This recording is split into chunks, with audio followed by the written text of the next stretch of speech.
mısınız? Bu yaxınlarda təzə hamam da tikəcək. Çərhövz də olacaq. Ata, anam deyir ki... Nə deyir? Söz verilir internat Anam məktəbinin deyir ki, əlatı tez gəlsin şagirdi evə. Bu saat Əhməd Əliyevə. Şirin ki, hara gedibsən? Qəməndir çağırır. Bir insan düşünün. Ömrünün en güzel illerini ailesiyle birlikte sürgünde geçiren, ama bütün çetinliklere bakmayarak sənətindən, sevgisindən ve xalqından vaz keçmeyen bir aktyor. Bu, Azərbaycanın unudulmayan sənətkarlarından biri Məmməd Rıza Şeyxzamanov haqqında hekayədir. Hazırsınızsa, indi sizi sürgüne göndərilən, illərlə gizli yaşayan, amma Azərbaycan kinosunun əfsanəsinə çevrilən bir insanın inanılmaz həyat hekayəsi ilə tanış edəcəyik. 1915-ci ilin 4 avqust tarixində Gəncədə, böyük Azərbaycan şairi Nizami Gəncəvi nəslindən olan bir ailədə dünyaya gələn Məmməd Rıza Şeyxzamanov uşaqlıqdan ağır hadisələrlə üzləşir. Bolşevik hakimiyyəti onların ailəsinə məxsus mülkləri əlindən alır, zəngin kitabxananı isə yandırır. Bəy nəslindən olduqları üçün ailənin demək olar bütün üzvləri repressiyaya məruz qalır. Bana bu. Sağ ol. O sonraki işdir. Məmməd, səndə qiymət sər var. Nə? Mənim oğlum da yaxşı sərkardır. Bakıdan məxsus onun üçün gəlir. Nə danışırsan Şirin? Nəzər, nəzər yer. Məndə qızıl hardandır? Səndə elə qiymətli cəvahirat var ki, ayrı heç bir dövlət lazım deyil. Şirin, şaşmısan nədir? Bütün bu çətinliklərə baxmayaraq, Məmməd Rıza sənət sevgisindən vaz keçmir. Orta məktəbdə oxuya-oxuya teatr studiyasına daxil olur.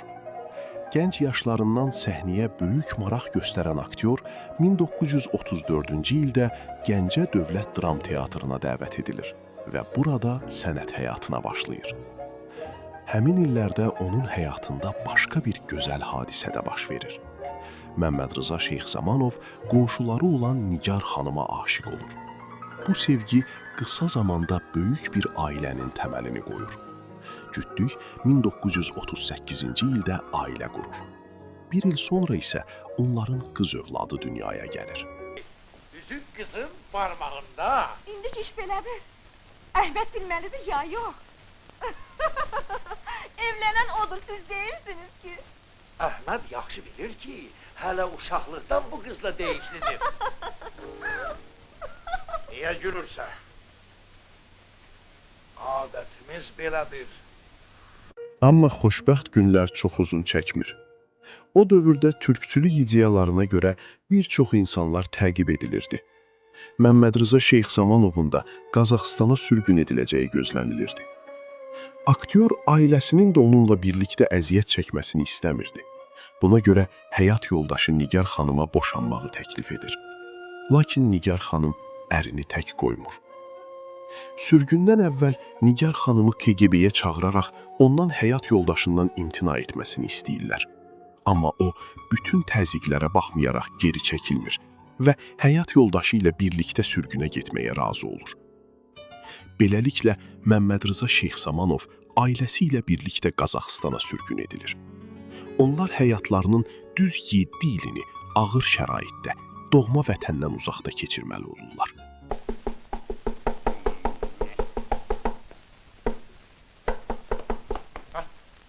Sən nə istəyirsən? Daha niyə istərsən? İstəməyim, neyməyim axı? Bu Salvin arvad Əhməd hardadır? Əhməd hardadır? Eləmə ki, az qala qaçsan sindirim. Elə mən həmin arvada axtarıram da. Hə? Getdi. Ha tərəfə? Bax, bu tərəfə. Odur bax, taksi. Mi? Ye. Ye. 7 ildən sonra ailə gizli şəkildə yenidən Gəncəyə qayıdır. Uzun müddət qohumlarının evində gizli yaşayırlar. Hətta aktyorun bəraət aldığı sənəd belə uzun müddət ondan gizlədilir. Məhz bu dövrdə Azərbaycanın böyük xalq şairi Səməd Vurğun ilə tanışlıq onun həyatını dəyişir. Səməd Vurğunun dəstəyi Məmməd Rza Şeyxzamanovu ikinci sürgündən xilas edir. 1954-cü ildə məşhur rejissor Adil İskəndərov onu Azərbaycan Dövlət Akademik Dram Teatrına dəvət edir. Bununla da aktyor yenidən sənətə qayıdır və Azərbaycan teatrının ən parlaq simalarından birinə çevrilir. Xayar var. Sən mənim qızımı hansı yola çəkirsən? Özünün həvəsi hara, yolu da ora. Bizim nəsildə heç vaxt belə şey olmayıb. Mən bilirəm bu həvəs onda hardandır. Hə, hardan olacaq? Məndən. Vaxtı ilə mane olmasaydın, indi mən xalq artistiydim. Yedə yar var. O, teatr səhnəsində bir-birindən yadda qalan obrazlar yaradır. Daha sonra isə Bəxtiyar, Əhməd Haradadır, 7 oğul istərəm, Bir qalanın sirri və başqa filmlərdə rol alaraq tamaşaçıların yaddaşına həkk olunur. Amma keçmişdə yaşadığı sürgün həyatı onun sənət yoluna da təsirsiz ötüşmür. Məhz repressiya qurbanı olduğu üçün xalq artisti fəxri adı ona çox geç, yalnız 1974-cü ildə verilir. Ağsaqqal, indi gördün necə iblislər peyda olur adamların içindən? Görmədim. Görmədim. Muxtardan qara kağız gəlməsəydi Cəbrail açmazdı o qapını. Açmazdı. Bu zamanada bir iblis var. O da müharibədir. Cəbrailə haqq vermirəm. Əskər ailəsini dağıdıb, böyük qələt edib. Səndən də razı deyiləm. Nə haqq tutursan onu? Deyirsən qaytaraq? Əlbəttə. Qaytar gəlsin işinin üstünə. Oy, deyirsən qorxu qadağı olmasın? Oyun Cəbraili baxışlayaq. Sabahlarda ona baxıb başqaları da əskər ailələrine sataşsınlar, ha? Nə deyim, ağsaqqalsan da. Cəmaat namusunu çölə tullamayıb. Onsuz da dərdimiz çoxdur.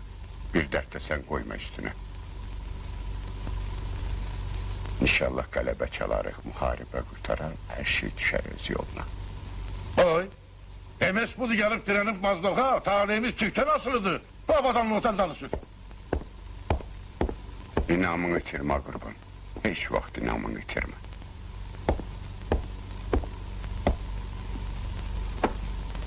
Bana bax, İskəndiyar kişi. Qılınc qurbanam mən. Demir üstüqmi xibdeyimə dirəsə də inamımı itirmərəm. Ancaq indi söhbət ayrı şeydən gedir.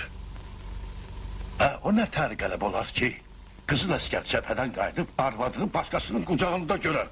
Bir iş də olub, vallah bir də olmaz. Mən də sirəm olmasın.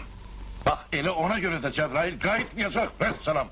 Bütün çətinliklərə, sürgünə və haqsızlıqlara baxmayaraq, Məmməd Rza Şeyxzamanov Azərbaycan mədəniyyətində silinməz iz qoyur. Böyük sənətkar 1984-cü ildə Bakıda vəfat edir. Amma onun yaratdığı obrazlar və keşməkeşli həyat hekayəsi bugün də yaşayır.